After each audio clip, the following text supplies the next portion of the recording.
कुरुडवाडी येथे पालक पाल्य शिक्षण प्रशिक्षण कार्यक्रम उत्साहात संपन्न। कुरुडवाडी तालुका माढा कुरुडवाडी येथील आनंद साधना प्रकल्प निर्मिती उद्योगालय येथे रामकृष्ण सेवा प्रकल्प व सक्षम दिव्यांग सेवा केंद्र सोलापूर यांच्या संयुक्त विद्यमाने दिव्यांग पाल्यांच्या पाल्यासाठी मार्गदर्शनपर पालक पाल्य शिक्षण प्रशिक्षण कार्यक्रम आयोजित करण्यात आला होता। या कार्यक्रमास कुरुडवाडी, बार्शी, माढा व मोहोळ तालुक्यातील पालक व विद्यार्थ्यांचा उत्कृष्ट प्रतिसाद मिळाला।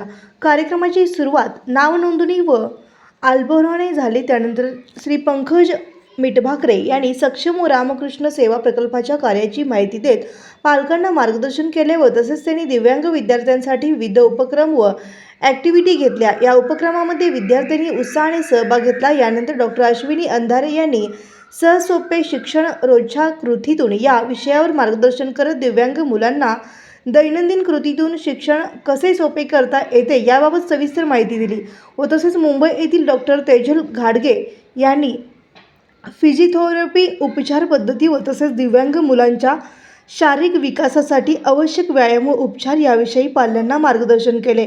पालकांच्या विविध शंकेचे निरसनही त्यांनी केले। या कार्यक्रमात धीमही प्रकोष्ठ, दृष्टी प्रकोष्ठ व प्रणव प्रकोष्ठ या 3 विभागांतर्गत कार्य करणारे दिव्यांग विद्यार्थी सहभागी झाले होते। विद्यार्थ्यांसाठी घेण्यात आलेल्या विविध कृती व उपक्रमामुळे त्यांच्यात उत्साहाचे वातावरण पाहायला मिळाले।